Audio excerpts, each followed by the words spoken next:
পাপা পাপা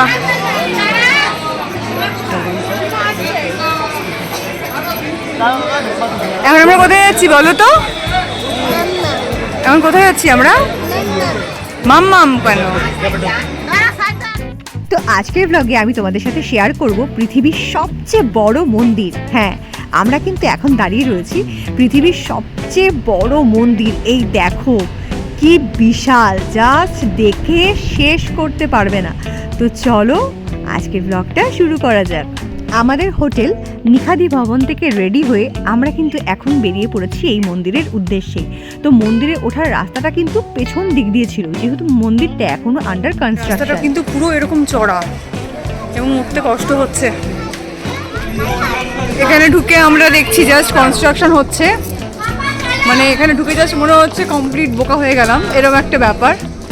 না চলো দেখা যাক, সামনে মনে হয় কিছু একটা আছে, দেখা যাক সামনে কি আছে। ওই তো দেখা যাচ্ছে। এইটা হচ্ছে মন্দিরের গর্ভগৃহ, মানে এখানে কিন্তু ঠাকুরকে প্রতিষ্ঠা করা হবে।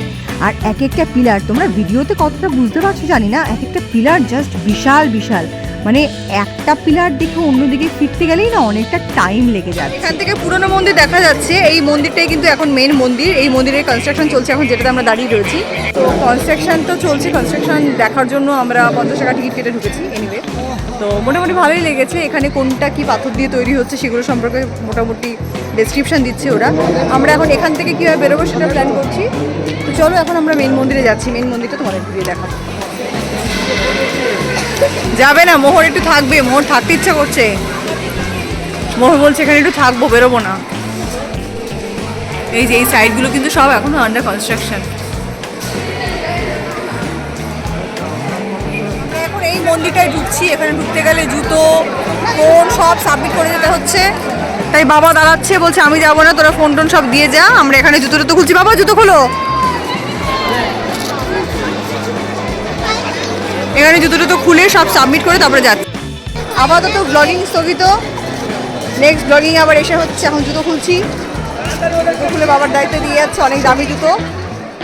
ভেরি সরি, মন্দিরের ভেতরে ক্যামেরা করা বারণ ছিল, এর জন্য মন্দিরের ভেতরটা কিন্তু তোমাদের হচ্ছে প্রসাদের লাইন। এখানে অলরেডি ও কুপন আগেই নিয়ে গেছে। তো এখন যাচ্ছি আমরা খেতে। খিদে পেয়ে গেছে, মোহরেরও খিদে পেয়ে গেছে। এখন আমরা খাও খাও করবো, তাই তো বাবা?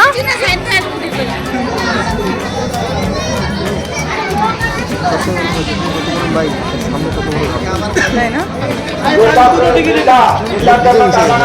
চল চল চলো চলো।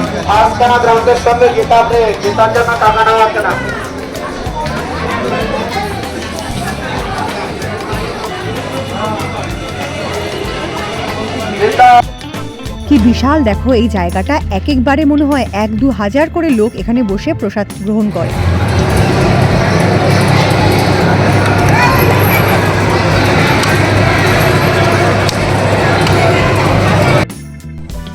তো এখন বাজে হচ্ছে দুপুর 2:30। আমরা রুমে ব্যাক করেছি। মোহর একটু রেস্ট নেবে।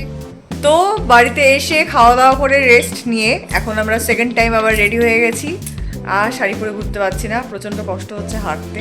তো এখন যাব এখান থেকে নবদ্বীপ। নবদ্বীপ ঘুরে এসে আবার এখানকার মন্দিরে সন্ধ্যা আরতি দেখার ইচ্ছা আছে। তো এখন আমি মোটামুটি রেডি হয়ে গেছি, মোহর হাফ রেডি হয়েছে। মোহরের পাপা আর আমার পাপা এরা দুজন রেডি হওয়া বাকি আছে। এরা দুজন রেডি হলেই আমরা 10 মিনিটের মধ্যে বেরোবো। সবাই এখন সেজে গুজে জুতো পরছে। মোমোদের জুতো, মোমো ক্রক্স পরছে। বাবা মাথার একটু পেছনটা ফের বাবা।